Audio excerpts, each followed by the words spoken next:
জয় গৌর ভক্তবৃন্দ, গৌর যার প্রাণ। অগ কৃপা করি দেহ মুরে প্রেম ভক্তি দান। শুধু গৌর ভক্তবৃন্দগণ, আজকে একাদশী ব্রত, শ্রী শ্রী মোহিনী একাদশী ব্রত। তাই আমরা কিছু শ্রীমদ্ ভাগবত মহাপুরাণের থেকে উদ্ধৃত ভগবানের লীলা কথা আস্বাদন করব। একাদশী দিবসে ভগবত কথা শ্রবণের অপূর্ব মহিমার কথা শাস্ত্রে বর্ণন করে গিয়েছেন। শ্রীমদ্ ভাগবত মহাপুরাণের যে পরীক্ষিত যজ্ঞ হয়েছিল, সেই যজ্ঞতে 7 দিন ভাগবত পাঠ হয়েছিল। তো এক এক দিনের বিষয়বস্তু সম্পর্কে আমরা পূর্বে আলোচনা করে গিয়েছি। আজকে সপ্তম দিবসের পাঠের বিষয়বস্তু আলোচনা করব। ইতিপূর্বে সপ্তম দিবসের পাঠের 3টি পর্ব হয়ে গেছে। এখন চতুর্থ পর্বটি আরম্ভ করতেছি। একাদশ স্কন্ধের 21 অধ্যায় থেকে পাঠ শুরু হচ্ছে। ভগবান শ্রীকৃষ্ণ বললেন, হে উদ্ধব, জীবের ধর্ম, জীবের ব্যবহার, জীবের প্রাণ রক্ষা, জীবের জীবন যাত্রার জন্য আমি তো বেদে সব আচার আচরণ সম্পর্কে নির্দিষ্ট করিয়া রাখিয়াছি। কিন্তু শাস্ত্র বলে কোথায় গুণ, কোথায় দোষ, আবার কোথায় দোষ ও গুণ হয়ে যায়।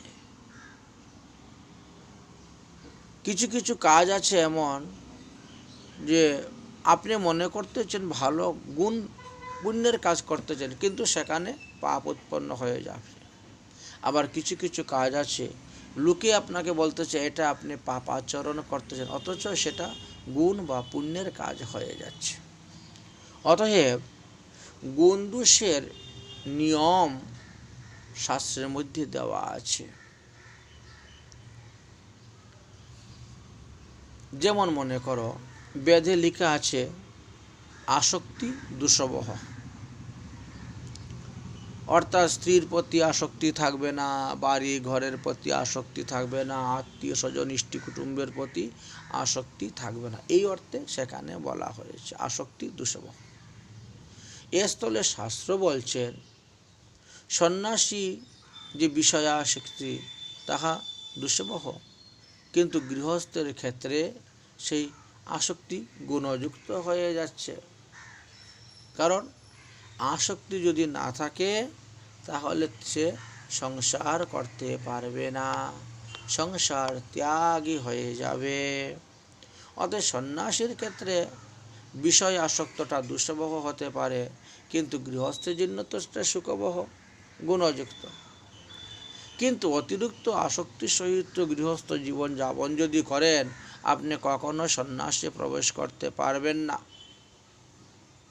বিষয়ে থাকিলে কৃষ্ণ প্রেম নাহি হয়, বিষয় হইতে দূরে কৃষ্ণ জানিবে নিশ্চয়। যেমন বেদে লেখা আছে, যে সকল দেশে কৃষ্ণ সার অর্থাৎ পুরুষ হরিণ বিচরণ করে না, সেখানে ভক্ত ব্রাহ্মণ নেই। যে যে স্থানে, সেই স্থান অশুচি। যে স্থানে ভক্ত নেই, যেখানে শুদ্ধ সদাচার সম্পূর্ণ ব্রাহ্মণ নেই, যেখানে কৃষ্ণ সার হরিণ বিচরণ করে না, সেখানে সেটা অশুচি, অপবিত্র স্থান। কিন্তু শাস্ত্রে কৃষ্ণ সার থাকিলেও যদি সেখানে সৎ পুরুষহীন হন, মার্জনাদি পরিশিষ্য হয়, ম্লেচ্ছ বহুল্য স্থান হয়, তবে সেই স্থানটাও অশুচি। থাক না এখানে হরিণ বিচরণ করুক না, তথাপিও সেটা অশুচি। যেমন যে ব্যক্তি সুরাপান করেন, তাহাতে অতিপাতকে পাতকী হতে হয়। কিন্তু যিনি পূর্ব হইতেই অতিপাতকে পাতক হয়ে আছেন, সে সুরাপান করলেই তাতে আর কি হয়? সে তো আগের থেকেই পাতকী হয়ে লিপ্ত হয়েই আছে। যে লিপ্ত নয় তাকে অতিপাতকে ধরবে। এইভাবে আমরা বেদ এবং অন্যান্য শাস্ত্রের মধ্যে কিছু তত্ত্বকথা দেখতে পাচ্ছি। যেমন মনে করেন, যদি কেউ পালঙ্কে শয়ন করে তবে তার নিচে পড়ে যাওয়ার ভয় আছে, কিন্তু যে ব্যক্তি ভূমিতে শয়ন করে আছে তার তো আর পড়ে যাওয়ার ভয় নেই, কোথায় পড়বে সে? ঠিক তেমনিভাবে বুঝে নিতে হবে। উদ্ধব বললেন, হে প্রভু, আপনা হইতে বহির্মুখ ব্যক্তিগণ যেই প্রকারের সিংহ কর্মসমূহ দ্বারা উত্তম বা অদম দেহ ধারণ করেন বা সেই দেহ ত্যাগ করেন, বিসর্জন করেন, তাহার প্রক্রিয়াটি আপনি কৃপা করে আমাকে বলুন। ভগবান শ্রীকৃষ্ণ বলেন, হে উদ্ধব, প্রতিটা জীব তার নিজ নিজ কর্মবশে সতরজ তম ইত্যাদি গুণ সম্পর্কে লিপ্ত হয়। ঋষি, দেবতা, মানুষ, অসুর সকলেই। তবে মুনি ঋষিগণ তারা সাধন ভজনের দ্বারা, ইন্দ্রিয় সংযমের দ্বারা দেহের মধ্যে শতগুণ বৃদ্ধি করে থাকেন।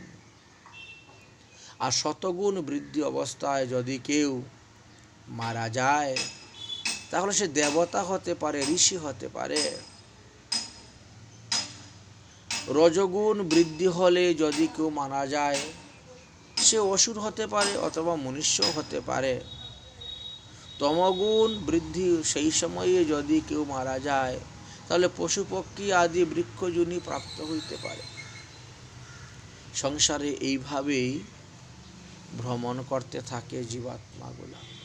হে উদ্ধব, ঘোর অন্ধকার দ্বারা যাদের চক্ষু আচ্ছন্ন, তারা যেমন ঠিকমতো কোনো বস্তু দেখতে পায় না,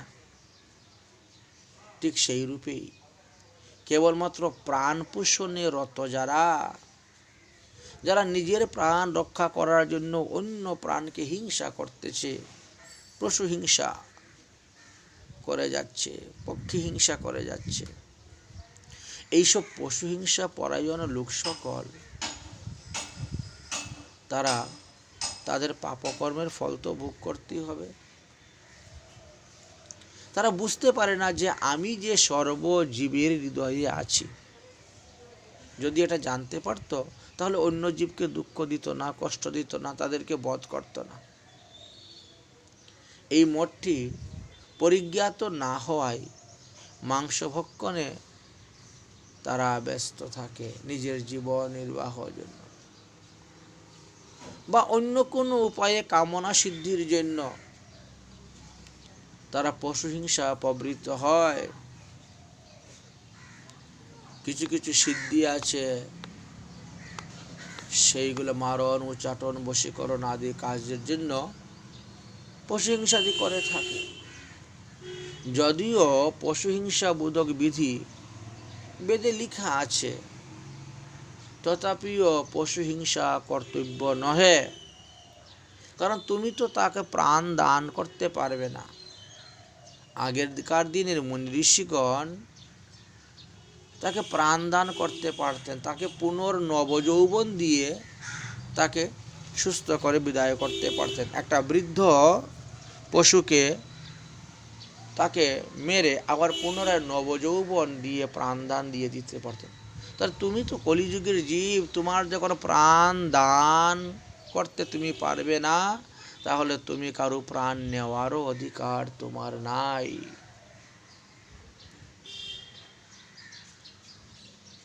এটাই বুঝতে হবে।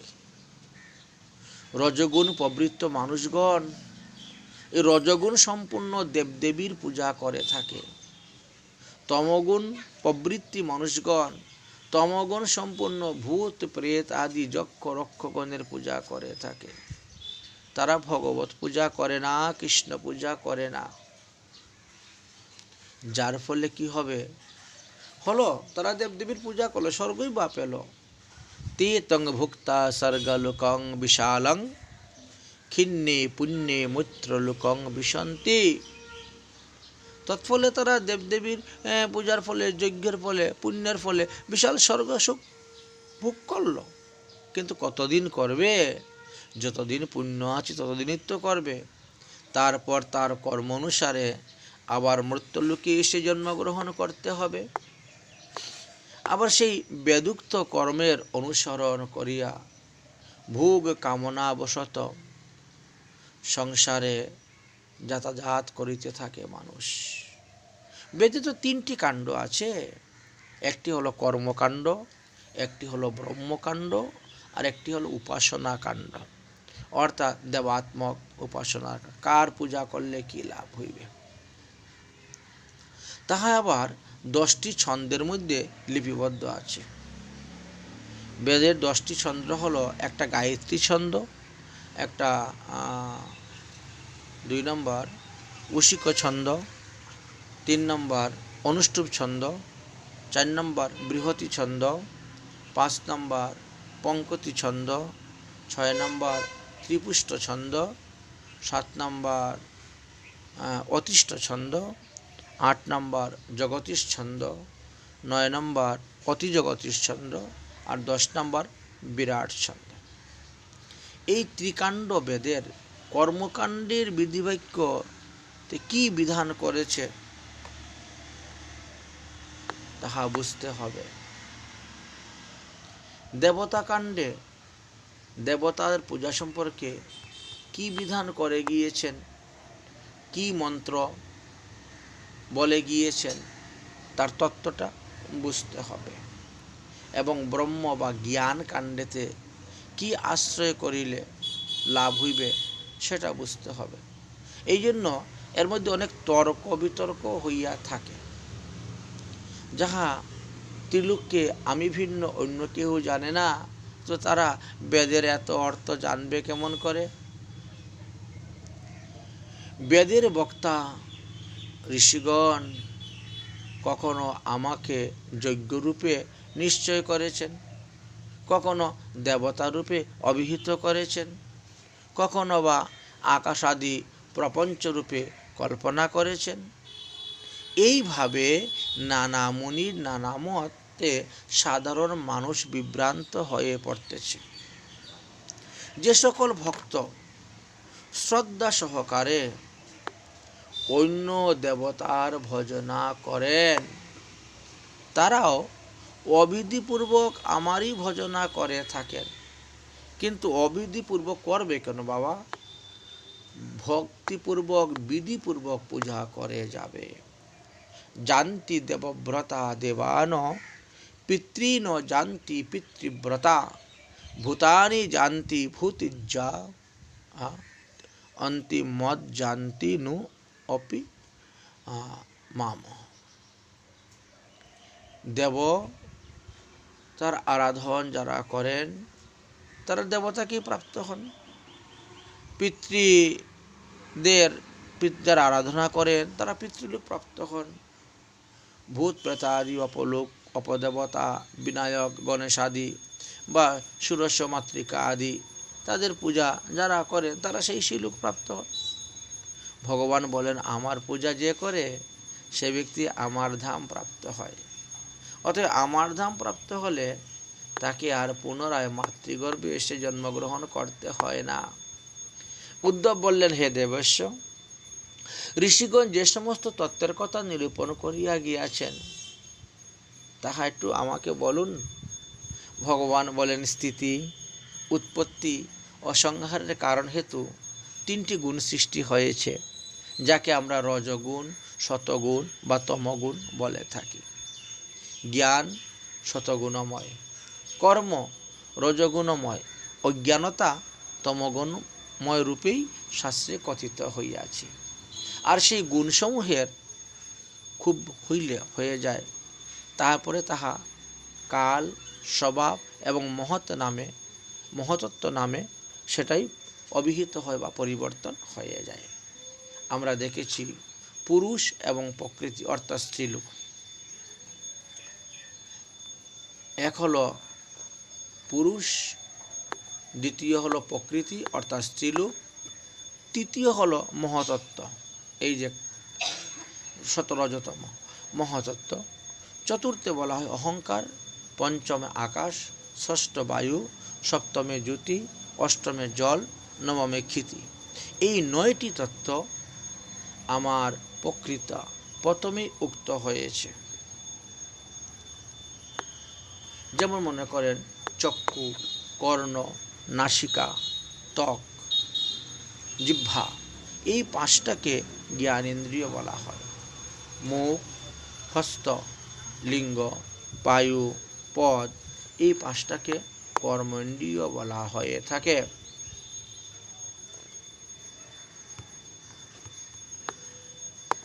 চক্ষু রূপ আস্বাদন করে, কর্ণ শব্দ শ্রবণ করায়, নাসিকা গন্ধ বিষয়ে জ্ঞান দেয়, জিহ্বা বস্তুর স্বাদ বিষয়ে জ্ঞান দেয়, ত্বক চর্ম রস বিষয়ে, স্পর্শসুখ বিষয়ে জ্ঞান দেয়।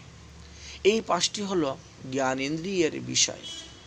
মুখ উক্তি অর্থাৎ কথা বললে, হাত দিয়ে কাজ করা হয়, উপস্থ লিঙ্গ মূত্রত্যাগ প্রস্রাবাদি করা হয়, পায়ু গুহ্য দিয়ে মলত্যাগ পায়খানা আদি করা হয়ে যায়, এবং পদদ্বয় পাদ দিয়ে হেঁটে যাওয়া যাচ্ছে। তো এই 5টিকে কর্মেন্দ্রিয় বলা হয়েছে। ইহারা তত্ত্ব নহে, কিন্তু কোনো কোনো মুনিগণ এই 10 ইন্দ্রিয়কেও 10টি তত্ত্ব বলে অভিহিত করে গিয়েছেন। সুতরাং প্রথমে আমি তোমাকে 9টি তত্ত্বের কথা বললাম, আর এই 10টি তত্ত্ব তাহলে 19টি তত্ত্ব ও জীবাত্মা এবং পরমাত্মা মিলিয়ে 21টি তত্ত্বের কথা বলা হয়েছে।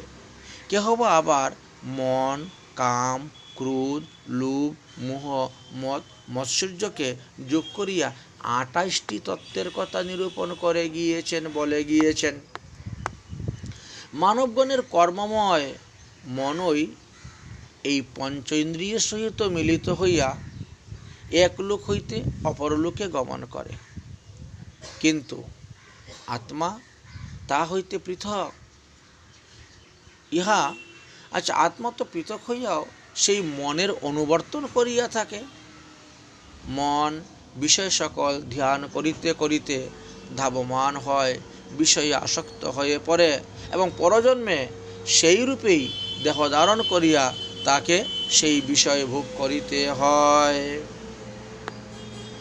জং জং বাপি স্মরণম ভাবং তেজান্তরে কলেবরম তং তমেবেতি কুন্তেয় সদা তদ্ভাব ভাবিতা।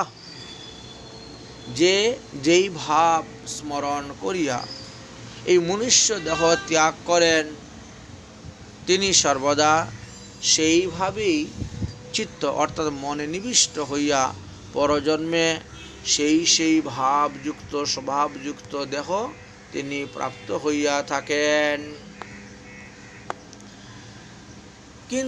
কিছু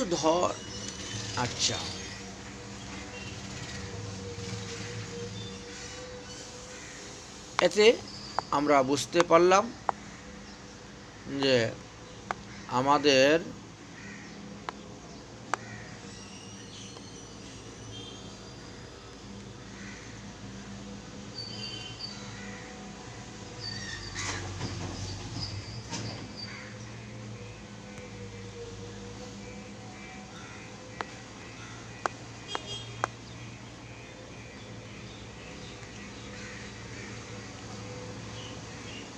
তাহলে আমরা এই কোটি স্বভাবের কথা জানতে পারলাম।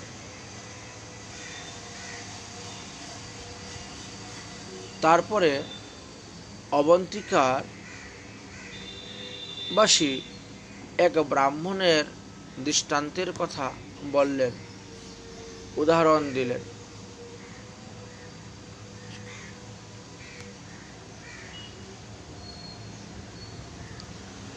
সে অবন্তিকাবাসী ব্রাহ্মণ খুবই কৃপণ ছিলেন।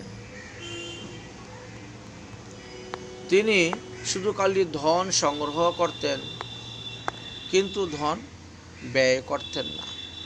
আত্মীয় স্বজন ইষ্টি কুটুম্বকে দিতেন না, নিজেও ভালো ভালো খেতেন না, এমনকি দেবতা আদি পঞ্চযজ্ঞ তিনি করতেন না। এইভাবে প্রচুর পরিমাণ ধন সংগ্রহ করতে শুরু করলেন। ধীরে ধীরে সেই অর্থ হইতে তিনার অনর্থ উৎপন্ন হইতে শুরু হলো। একদিন দৈবযুগে বাড়িতে আগুন লেগে গেল, সমস্ত ধন পুড়ে গেল। কিছু ধন মাটির নিচে ছিল, সেগুলাও নষ্ট হয়ে গেল। যারা অগ্নি নিভাতে আসলো, তারাও কিছু ধন চুরি করে নিয়ে গেল, এবং কিছু ধন রাজ কর্তৃক গৃহীত হয়ে গেল। এইভাবে পঞ্চদেবতা ক্রোধিত হওয়ার পরে সেই ব্রাহ্মণের সমস্ত ধন বিনষ্ট হয়ে গেল। ধর্ম কর্মহীন সেই দ্বিজ তখন আত্মীয় স্বজনের নিকটে সাহায্য চাইতে গেল, কিন্তু তাহারা পূর্ব অপ্রিয় ব্যবহারকে স্মরণ করিয়া ওই দ্বিজকে কোনো প্রকারের সাহায্য কেউ দিলেন না। তাহার সহিত তারাও কেউ ভালো ব্যবহার করলেন না। এইরূপে আত্মীয় স্বজন কৃতক পরিত্যক্ত হইয়া সেই দ্বিজ দুষ্পরিহার্য চিন্তায় বেকলিত হইয়া কাঁদতে লাগলেন। কারণ পূর্বে তিনি লোকের সঙ্গে ভালো ব্যবহার করেন নাই, তো এখন লোক ওনাকে সেইভাবে ব্যবহার করতেছে। ধীরে ধীরে তার হৃদয়ের মধ্যে মহাবৈরাগ্যের ভাব এসে উপস্থিত হইল। এবার মনের দুঃখে নানা প্রকার বিলাপ করিতে করিতে বললেন, হা হা হা, আমি ধর্মের জন্য কিছুই করলাম না, সৎকর্মের জন্য আমি কোনো ধন ব্যয় করি নাই, এই জন্যই সেই ধন আমার সুখের নিমিত্ত হলো না। আমি বৃথা এই দেহকে কষ্ট দিয়ে সন্তাপ দিয়ে এত ধন উপার্জন করেছিলাম, সেই ধনের আশা এখন অনুলুপ্ত হইয়াছে। পরকালে অবশ্যই আমাকে নরকে যেতে হবে, কারণ এই ধন আমি অতি অন্যায়ভাবে পাপ কর্মের দ্বারা সংগ্রহ করেছি।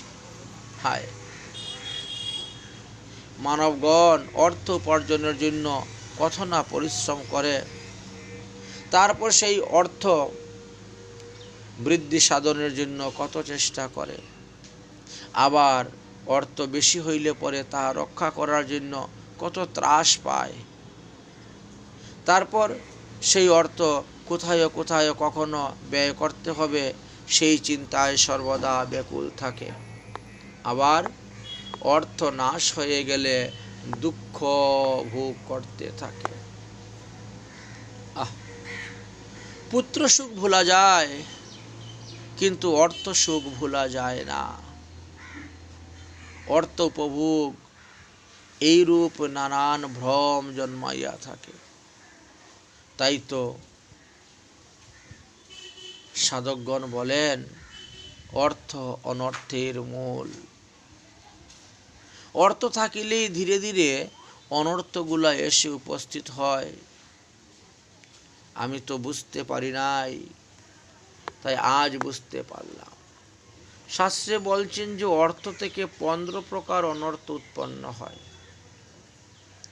শ্রেয়ং হিংসা নৃতং দণ্ডম কাম ক্রোধ মরদম ভেদ বৈষম্য অবিশ্বাস সংস্পর্ধা বশ্যতানি চ।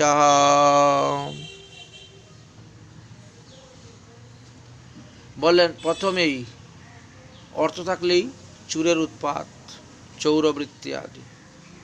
2 নম্বর, যার অর্থ বেশি হয় সে জীবহিংসা প্রাণীহিংসা করে থাকে। 3 নম্বর, মিথ্যা কথা বলে।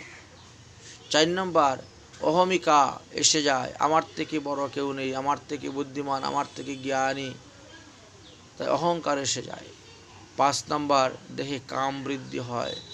6 নম্বরে ক্রোধ। 7 নম্বরে গর্ব। 8 নম্বর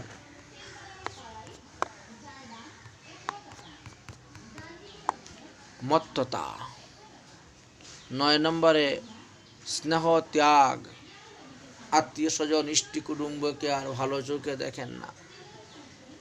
যদি কোনো গরিব আত্মীয় স্বজন আসে তাহলে ভালো নজরে দেখে না।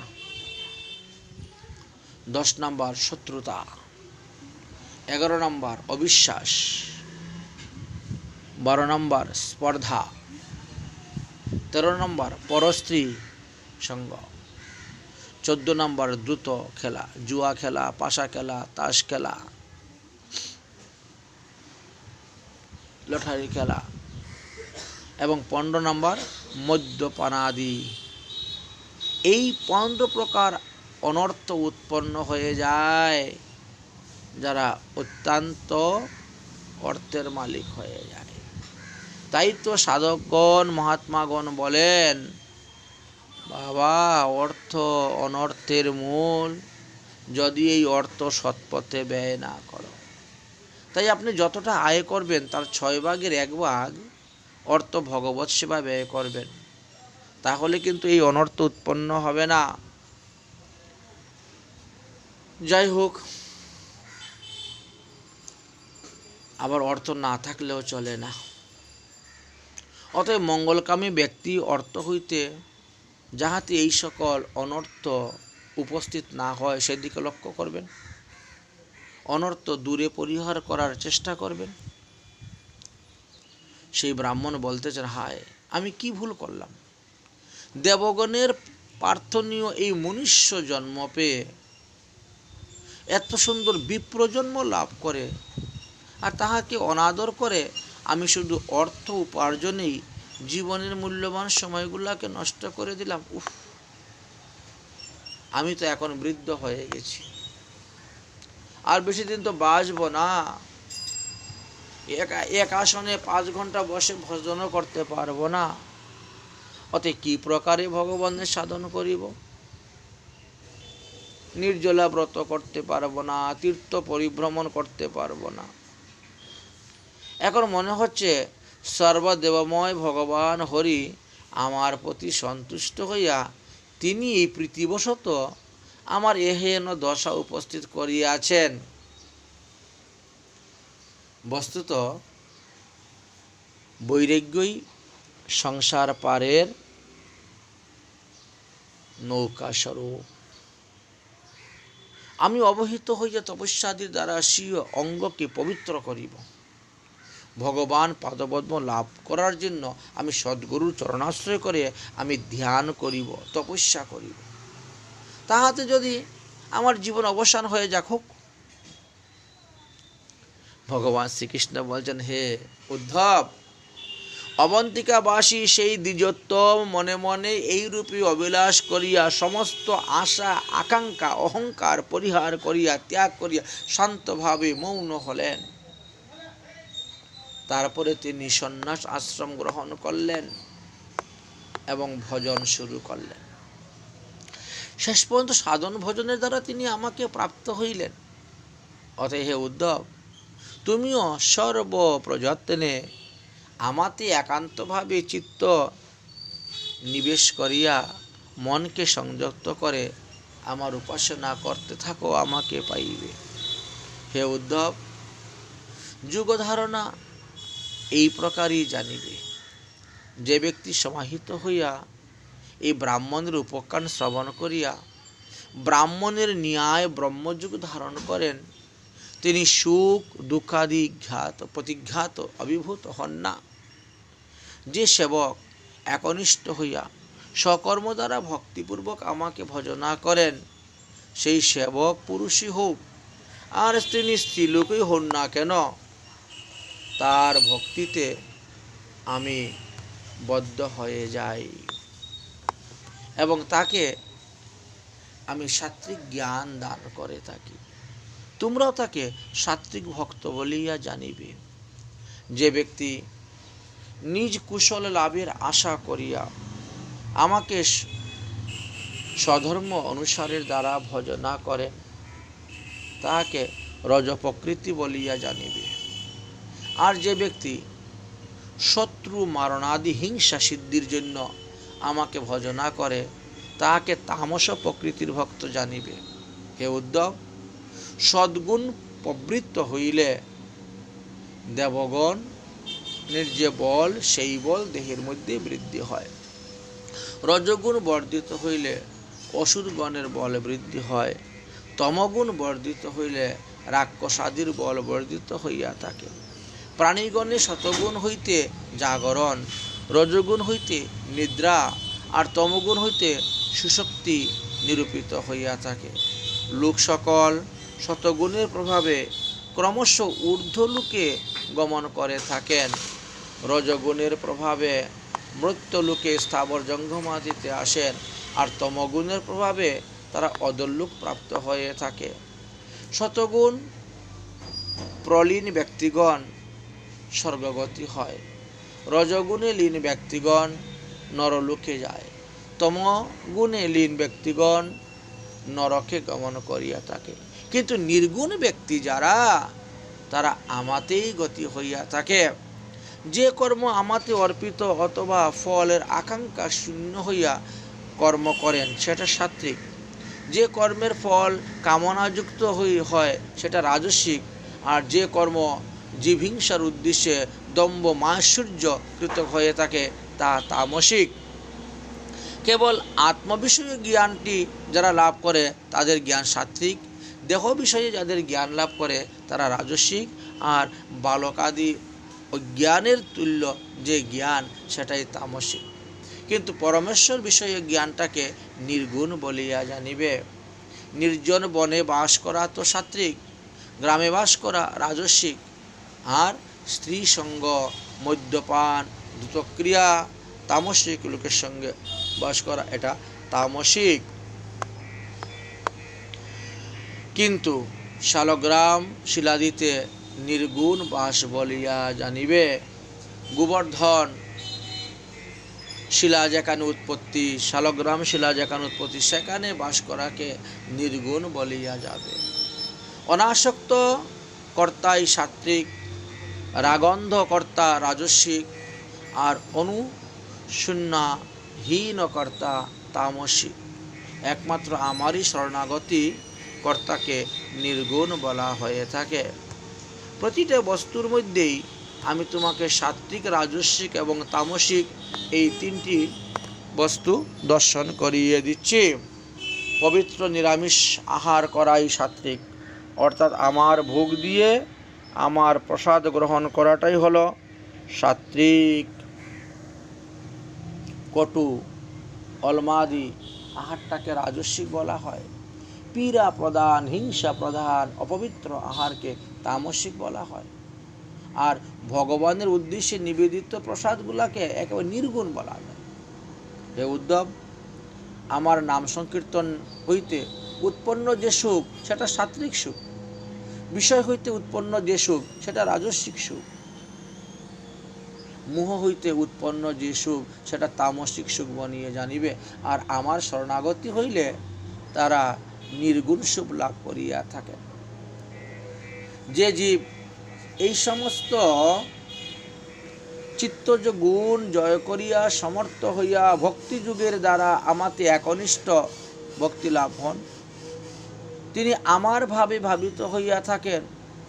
অতএব বিচক্ষণ ব্যক্তিগণ নরদেহ লাভ করিয়াও যদি গুণাসক্ত পরিত্যাগ করে আমার ভজনা করে, তবে তারা অবশ্যই আমাকে পাইবে। এই স্থানে একাদশ স্কন্ধের 25 অধ্যায়ের সারাংশ বিশ্রাম দিয়ে 26 অধ্যায়তে প্রবেশ করতেছি। শ্রী ভগবান উবাচ मदलक्षणमिमं कार्यं लब्धामृतकर्म अस्तितो आनन्दं परमानन्दं মানাত্মানং স্তৌ সমপৃথিং মাম। ভগবান বললেন, আমার স্বরূপকে বুধকারী মানুষ পার্শ্বদ শরীরে প্রাপ্ত হইয়া ভক্তিতে পরমানন্দ প্রাপ্ত হন। যে জীবমুক্ত দশা প্রাপ্ত করিয়া বিষয়তে লিপ্ত হয় না, বিষয় ত্যাগ করিয়া সৎসঙ্গের দ্বারা ভগবৎ প্রাপ্তির অনুকূল মনুষ্য দেহ লাভ করিয়া ভগবৎ ধর্ম ভগবানকে লাভ করিতে পারেন, তিনি উত্তম। কিন্তু কামী এবং অসৎসঙ্গ করা কখনো উচিত নয়, এর দ্বারা মানুষ নরকে গমন করে থাকে। এই জন্য সঙ্গটা হলো মানুষের আসল। সঙ্গই সংসারে বন্ধনের কারণ, আর সঙ্গই সংসার থেকে মুক্তির কারণ। সঙ্গাত ন কুর্যাৎ অমতাং শিষ্ণুদরতৃপ্তাশ্চি তস্বানুগস্তম তমস্বন্ধে পতিস্বায় অন্ধানুগতান্দিষ্যবৎ। বিশেষ করে শিষ্ণ উদর পরায়ণ অসৎ লোকগণের সহিত কখনো সংসর্গ করিবেন না। অর্থাৎ যারা জননেন্দ্রিয় সংযম করতে পারেন নাই, যারা জিহ্বার লালসা ত্যাগ করতে পারেন নাই, যারা উদর পেট পূরণের জন্য খাদ্য, এটা খাবো না, সেটা খাবো, এই খাবো না, সেই খাবো, নাহলে আমার পেট ভরবে না, আমি খাবো না, এই ধরনের লোক, তাদের সঙ্গ করতে নাই। সেই রূপে বহু লোকের কথা আর তোমাকে কি বলবো। এই বিষয়ে চক্রবর্তী রাজা ঐল এর দৃষ্টান্ত খুবই স্মরণীয়। রাজা ঐল উর্বশীকে স্ত্রীরূপে প্রাপ্ত হইয়া তাহার সহিত রমণ করেছিলেন। ইহাতে যে কত শত দিন রাত গত হয়ে গিয়েছিল রাজা কিছুই জানতে পারেন নাই। রাজা বিতসেনের নন্দন ছিলেন এই ঐল রাজা। সুতরাং কামের দ্বারা কখনো কাম তৃপ্তি হয় না, দমন করা যায় না। রাজা তো বুঝতে পারলেন না। আচ্ছা, একদিন সেই উর্বশী রাজাকে ত্যাগ করে চলে গেল। রাজা ঐল উর্বশীকে দেখতে না পেয়ে বিরহে ব্যাকুল হইয়া সেই উর্বশীকে পুনর্প্রাপ্তির জন্য তিনি আরাধনা করতে লাগলেন, সাধনা করতে লাগলেন।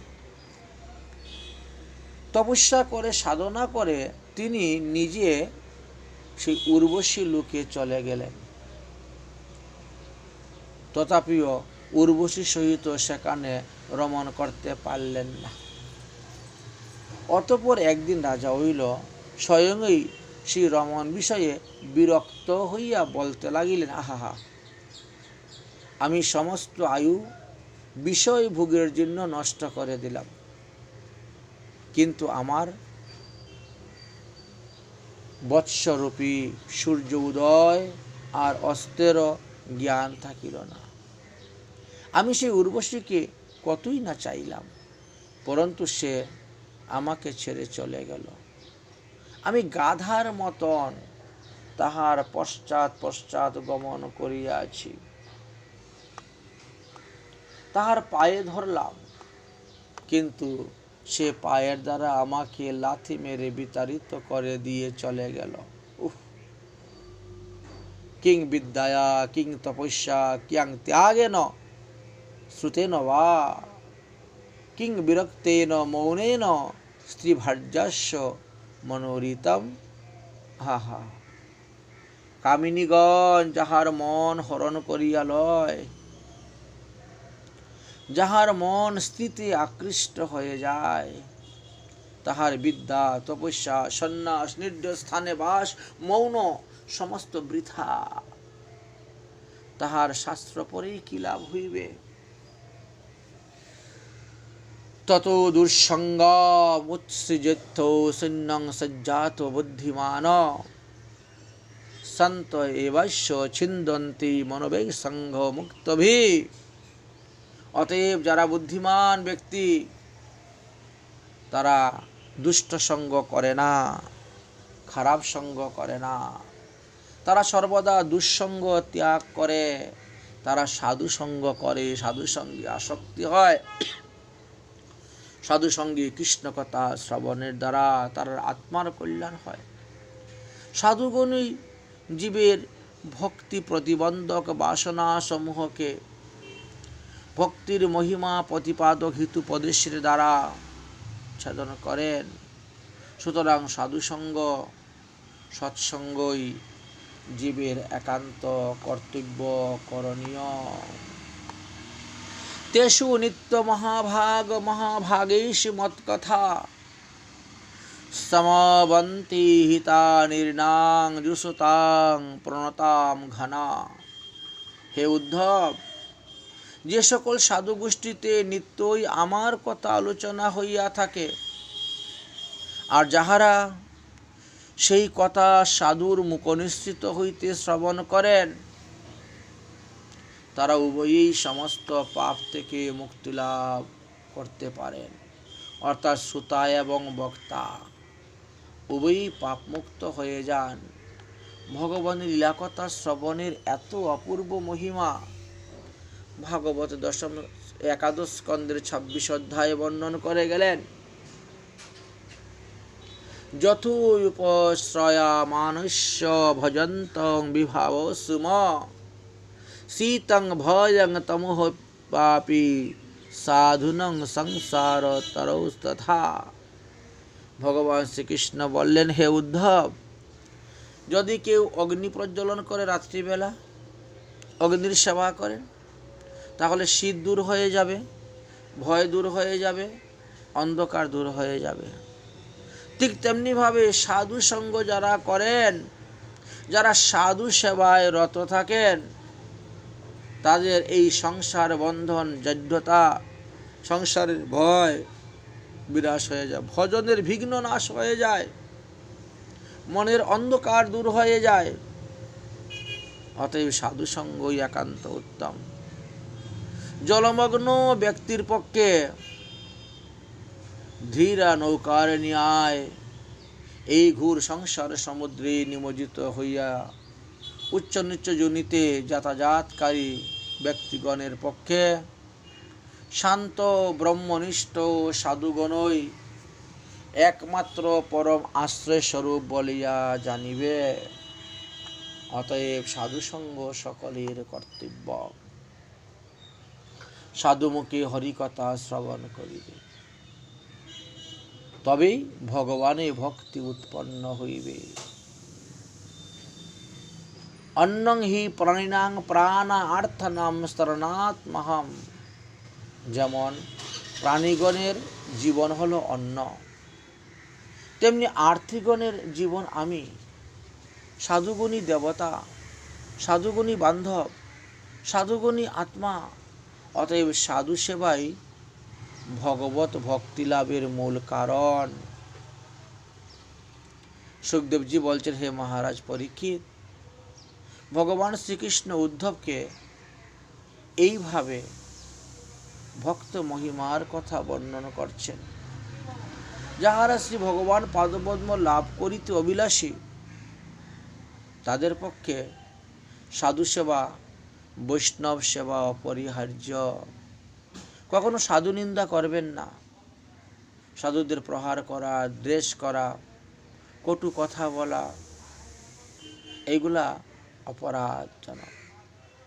বৈষ্ণব সেবা, বৈষ্ণব সমাদর, বৈষ্ণব অভ্যর্থনা, বৈষ্ণবের সম্মান, বৈষ্ণব দেখিয়া দণ্ডবৎ প্রণাম, বৈষ্ণবকে স্তুতি ইত্যাদি রূপে শ্রী বৈষ্ণবের অর্চন করিলে ভগবান সন্তুষ্ট হইয়া থাকেন।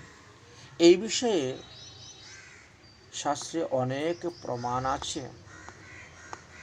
হে পরীক্ষিত মহারাজ, যৌন গৃহ্ণতি ভূপাল বৈষ্ণব গৃহমাগত তদ্গৃহং পিতৃভি ত্যক্ত্বা শমশানম ইব ভীষণম।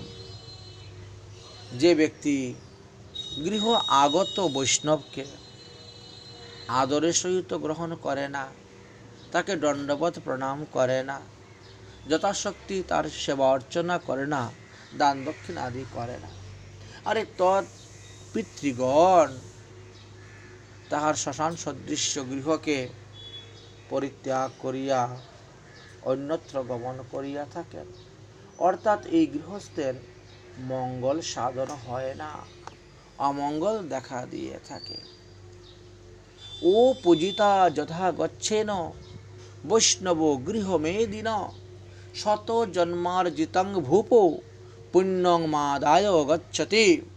হে রাজন, যে গৃহস্থের গৃহ হইতে বৈষ্ণব অপূজিত হইয়া অন্য স্থানে প্রস্থান করেন, তিনি সেই গৃহস্থের শত জন্মার্জিত সমস্ত পুণ্য নিয়ে চলে যান। তাই সাবধান।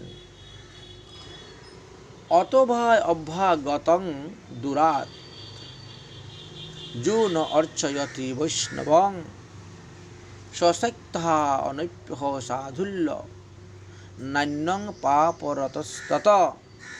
হে নৈপ্য, যে ব্যক্তি নিজ সমর্থ অনুসারে দূর দেশ আগত বৈষ্ণবের সেবা করে না, আরে তদপেক্ষা পাপী আর কেহই নাই। ধৃষ্টাং ভাগবতং দৈবাৎ সন্মুখে যো ন জাতিহি ন গৃহ্ণন্তি হরিতস্যং পূজায়াম দ্বাদশ বার্ষিকীং।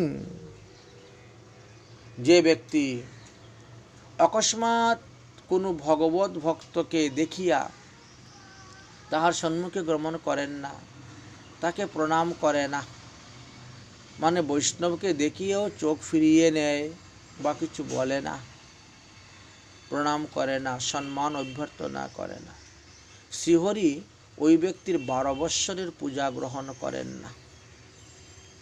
বৈষ্ণবং জগমালুকং নৌ ভুক্তান্ন করতি য প্রণয়াদত বিপ্র সনো নরকো গচ্ছতি। হে বিপ্র, যে ব্যক্তি বৈষ্ণবকে দর্শন করিয়া প্রীতি করেন না, আদর করেন না, বা দর্শন মাত্র আসন থেকে উঠে দাঁড়ান না, তাকে দণ্ডবত প্রণাম করেন না, সেই ব্যক্তিকে নরকে পতিত হইতে হয়। তৎমুখং প্রজমানস্য বৈষ্ণবানাং নরাধীপ পদে পদে যজ্ঞ ফলম প্রাপ্নু পৌরাণিকাদিজ। কোনো বৈষ্ণব কোথা থেকে আসিয়াছেন, হয়তো বৃন্দাবন থেকে, নবদ্বীপ থেকে ইত্যাদি, আপনি জানতে পেলেন। জানার সঙ্গেই যদি শ্রদ্ধার সহিত, ভক্তির সহিত, প্রেমের সহিত সেই বৈষ্ণবকে দর্শন করার জন্য আপনি গমন করেন, আপনি যত পদ হেঁটে যাবেন, প্রতিটি পদে পদে আপনি তীর্থ ভ্রমণের ফল পাবেন। এক একটি পদে এক একটি যজ্ঞ করলে যেই ফল হয়, সেই ফল লাভ করা যায়। পূর্বত কৃত্তা তু সম্মানম অবজ্ঞা কুরুতে তু ইয় বৈষ্ণবানাং মহীপাল সম্মুদ্র জাতি সংখ্যা। হে রাজন, প্রথমে বৈষ্ণবকে সম্মান করিয়া পরে যদি কোনো কারণবশত তৎকর্তৃক অবজ্ঞা প্রকাশ করে, তাহলে সেই ব্যক্তি স্ববংশে বিনষ্ট হয়ে যায়। বৈষ্ণবের বিচার যম মহারাজ পর্যন্ত করেন না। সাধারণ মানুষগণ তারা অহংকারে মত্ত হয়ে বৈষ্ণবদের কর্মের বিচার করতে গিয়ে তাদের অবনতি হয়, নরকগামী হয়ে থাকেন। তস্মাদ বিষ্ণু প্রসাদে বৈষ্ণবানাং পরিতুষ্যেত প্রসাদো স মুখং বিষ্ণু তেজন্নং সংশয়া। অতএব শ্রী বিষ্ণুর প্রীতির নিমিত্ত বৈষ্ণবদিগকে নানা প্রকার সেবার দ্বারা পরিতুষ্ট করবে। ভগবান বিষ্ণু বৈষ্ণবের মুখে আহার করিয়া থাকেন, সন্তুষ্ট হইয়া থাকেন, যাহাতে সেই বিষ্ণু ভক্ত সন্তুষ্ট হন, সেই প্রকারই আপনি সেবা করে যাবেন। তার সুখের জন্য বৈষ্ণবকে পরিতুষ্ট করলে, সেবা করলে, সুখ দিলে ভগবান বিষ্ণু সুখ পেয়ে থাকেন, ইহাতে বিন্দুমাত্র সন্দেহ নাই। যু বিষ্ণু ভক্তানাম নিষ্কামন ভুজ্জয়েত শ্রদ্ধয়ামৃতম ত্রিসপ্ত কুল সংযুক্তং সজান্তি হরিমন্দিরম। যদি শ্রদ্ধা সহিত, ভক্তির সহিত, প্রেমের সহিত, সেই নিত্য শ্রাদ্ধ হোক আর নৈমিত্তিক শ্রাদ্ধ হোক, শ্রদ্ধাপূর্বক কোনো বৈষ্ণবকে ভোজন করান, তাহলে তিনি স্ববংশে অর্থাৎ 21 কুলকে তিনি উদ্ধার করে বৈকুণ্ঠে নিয়ে যেতে পারেন। একজন বৈষ্ণবকে ভোজন করাইলে 21 কুল উদ্ধার হয়ে যায়, নরক হইতে উদ্ধার হয়ে তারা বৈকুণ্ঠে গমন করিয়া থাকেন। শ্রী চৈতন্য চরিতামৃত গ্রন্থেতেও লেখা আছে, অদ্বৈত প্রভু হরিদাস ঠাকুরকে বলেছিলেন, তুমি খাইলে হয় কোটি ব্রাহ্মণ ভোজন। 1 কোটি ব্রাহ্মণ ভোজন করাইলে যেই ফল পাওয়া যায়, একজন শুদ্ধ সদাচার সম্পূর্ণ বৈষ্ণবকে ভোজন করাইলে সেই ফল লাভ করা যায়। আর এইখানে বললেন যে একজন বৈষ্ণবকে ভোজন করাইলে সেই ব্যক্তির 21 কুল উদ্ধার হয়ে যায়, তারা নরক হইতে উদ্ধার হয়ে বৈকুণ্ঠে গমন করে থাকে। অতএব সর্বদা সর্বপ্রকারে মহাযত্নের সহিত বৈষ্ণবদিকের পূজা করিবেন। তস্মাৎ সর্বপ্রযত্নেন বৈষ্ণবানাং পূজয়ৎ সদা সর্বং তরতি দুঃখাগ্নং মহাভাগবত অর্চনা। বৈষ্ণবগণের পূজা করলে মানুষ সমস্ত দুঃখ থেকে উত্তীর্ণ হইতে পারে, তাদের অমঙ্গল দূরীভূত হয়ে যায়, অশুভ গ্রহ শান্ত হয়ে যায়, আপদ বিপদ থেকে রক্ষা পেয়ে যায়। নিমিষং অর্ধ নিমিষং বা যত্র তিষ্ঠতি সত্তমা তথৈব সর্ব শ্রেয়াংসি তদ তীর্থং তদ উপবনম। যেই স্থানে বিষ্ণুভক্ত বৈষ্ণবগণ 48 মিনিট সময় বসেন, অথবা তার অর্ধেক 24 মিনিট সময় বসেন, সেই স্থানে সমস্ত অমঙ্গল দূরীভূত হয়ে যায় এবং সেই স্থানটা তীর্থ সদৃশ্য পবিত্র, সেই স্থানটা তপস্যার অনুকূল স্থান বলিয়া পরিগণিত হয়ে যায়, সেটা তপোবন হয়ে যায়। হরি ভক্তি পরোজস্ত যত্র ব্রহ্মা হরি শিব তত্র দেবাশ্চ সিদ্ধাধ্যা নিত্যং তিষ্ঠতি সত্তমা। যেই স্থানে হরিভক্তি পরায়ণ বৈষ্ণবগণ অবস্থান করেন, আর সেখানে ব্রহ্মা বিষ্ণু মহাদেব আদি সমস্ত দেবগণ, সিদ্ধগণ, কিঙ্করগণ, চারণগণ প্রভৃতি সকলেই সেখানে এসে উপস্থিত হয়ে থাকেন। আরাধনানাং সর্বেষাং বিষ্ণু আরাধনম পরম তস্মাদ পরোতরং দেবী তদীয়ানাং সমাচারং। মহাদেব পর্যন্ত পার্বতীকে বলছেন, হে দেবী, আরাধনার মধ্যে বিষ্ণু আরাধনাই সর্বশ্রেষ্ঠ, পরন্তু বৈষ্ণবগণের পূজা তদ অপেক্ষা আরও শ্রেষ্ঠ। বৈষ্ণবদেরকে রক্ষা করার জন্য আমি ত্রিশূল হাতে নিয়ে সর্বত্র ভ্রমণ করি, ঘুরে বেড়াই, তাই তোমার কাছে সর্বদা বসে থাকতে পারি না। হে দেবী, হরি পূজা রতাঞ্চ হরিনাম রতাতানাং শুশ্রয়া বিষ্টাং জানতি পাপি নয়পি পরাগতি। যারা শ্রীহরির পূজা করেন, যাহারা হরিনাম করেন, এই রকম হরিপরায়ণ ব্যক্তিগণই তো বৈষ্ণব, যারা সদাচার পালন করেন। সেই বৈষ্ণবগণের সেবা করা অতি উত্তম। যদি কোনো ব্যক্তি মহাপাপীও হয়ে থাকে, আর সে যদি দৈবক্রমে কোনো শুদ্ধ সদাচার সম্পন্ন বৈষ্ণবকে সেবা করাতে পারে, তাহলে সে উত্তম গতি লাভ করতে পারে। বৈষ্ণব সেবার অপূর্ব মহিমার কথা বর্ণন করে গেছেন। সমীপে তিষ্ঠতে যস্ত্র হি অনন্তকালয়পি বৈষ্ণব গচ্ছতে পরমং স্থানং যদ্যপি ব্রহ্মা ভবেৎ। মৃত্যুকালে, কোনো ব্যক্তির মৃত্যুকালে যদি তাহার পাশে কোনো বৈষ্ণব এসে বসেন,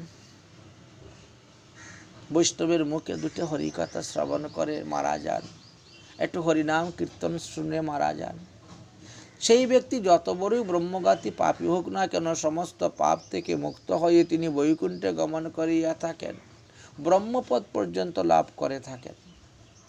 বিষ্ণু পূজা পরানন্ত শুশ্রয়াং কুর্বন্তি হিয়ে যে জানতি বিষ্ণু ভবনং ত্রিসপ্ত পুরুষাম্বিতা।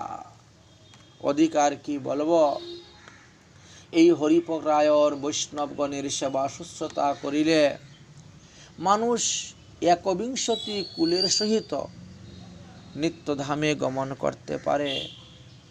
তাই ভগবান উদ্ধবকে বলছেন যে, হে উদ্ধব, আমার সেবা হইতে আমার ভক্তের সেবা বড়। আমি ভক্তের মুখে আহার করে থাকি। আমার ভক্তকে যারা দর্শন করতে যায়, তারা পদে পদে যজ্ঞের ফল, তীর্থযাত্রার ফল লাভ করে।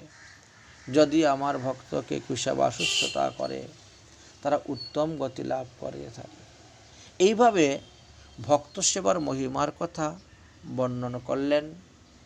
আমরা তখন আস্বাদন করলাম। তারপরে আমরা ভক্ত নিন্দা করলে আমাদের কি ক্ষতি হয়, এই বিষয়ে আমরা ভাগবত সপ্তম দিবসের পাঠের পঞ্চম পর্বেতে আলোচনা করব। এটা আমাদের চতুর্থ পর্ব। চতুর্থ পর্বে আমরা বৈষ্ণব সেবার মহিমার কথা জানতে পারলাম। ভক্তি লাভের একটি সহজ উপায় হলো বৈষ্ণব সেবা। এর দ্বারাই ভগবানকে বাধা যায়, ভগবানকে বশীভূত করা যায়, ভগবানকে জয় করা যায়। তো আজকে তো একাদশী ব্রত। এখন আজকে যদি কোনো বৈষ্ণব আপনার গৃহে আসেন, তাহলে কি করবেন? আপনি ফলমূল দিয়েই বৈষ্ণবের সেবা করবেন। বৈষ্ণব যদি নিরম্বু থাকেন, তাহলে ওনাকে জোর করে আর কিছু সেবা না দিয়ে বলবেন যে আগামী কল্য আপনার মধ্যাহ্নকালীন ভোজনের নিমন্ত্রণ, এইভাবে ওনাকে দিতে হবে। আর সজলা থাকলে ফলমূল দিয়ে যথারীতিভাবে সেই বৈষ্ণবের সেবা করবেন। একাদশী দিবসে অন্নদান করা নিষিদ্ধ। সুতরাং যদি কোনো ভিখারি ও ভিক্ষা নিতে আসেন, তথাপিও তাকে অন্নদান করবেন না। যত বড়ই আত্মীয় আসুক না কেন, তাকে কখনো অন্ন ব্যঞ্জন রান্না করে খেতে দিবেন না। তাকে একাদশীর ফলাহার দিবেন। আলু, কাঁচকলা, পেঁপে, সন্দুক, লবণ, গোলমরিচ, গব্যঘৃত দিয়ে সবজি বানিয়ে তাকে দিবেন। বিশেষ কারণে দেখা গেল যে সাবুও ব্যবহার করা যায়। কোথায় কোথায় সঠিক ব্যবহারের কথা লেখা আছে। কেউ বা একটা ঘাসের বিচি পাওয়া যায় শামা নামে, সেটাও অনেকে ব্যবহার করে থাকেন। তো সেইগুলো দিয়েও আপনি অতিথি সেবা করতে পারবেন, তথাপিও অন্নদান করতে যাবেন না। একাদশীতে পৃথিবীতে যত প্রকার পাপ আছে, সমস্ত প্রকার পাপ ওই একাদশী ব্রতের দিন অন্নকে আশ্রয় করিয়া থাকে। এই জন্য যতগুলো অন্ন খাবেন, ততগুলো পাপ গ্রহণ করা হবে। অন্যান্য পাপের প্রায়শ্চিত্ত শাস্ত্রে বিধান দেওয়া আছে, কিন্তু একাদশীতে অন্ন খেলে যে পাপ হয়, তার প্রায়শ্চিত্ত তো শাস্ত্রে নাই। তাই সাবধান, একাদশীতে কখনো অন্ন খাবেনও না। অন্ন খান এই কথাও বলবেন না, অন্য কাউকে অন্ন দান করবেনও না। ফলমূল, দুগ্ধ জাতীয় দ্রব্য অর্থাৎ দধি, দুগ্ধ, ঘৃত, ছানা, পনির, মাখন ইত্যাদি ব্যবহার করা যায়। এটা শাস্ত্রে বিধান দেওয়া আছে।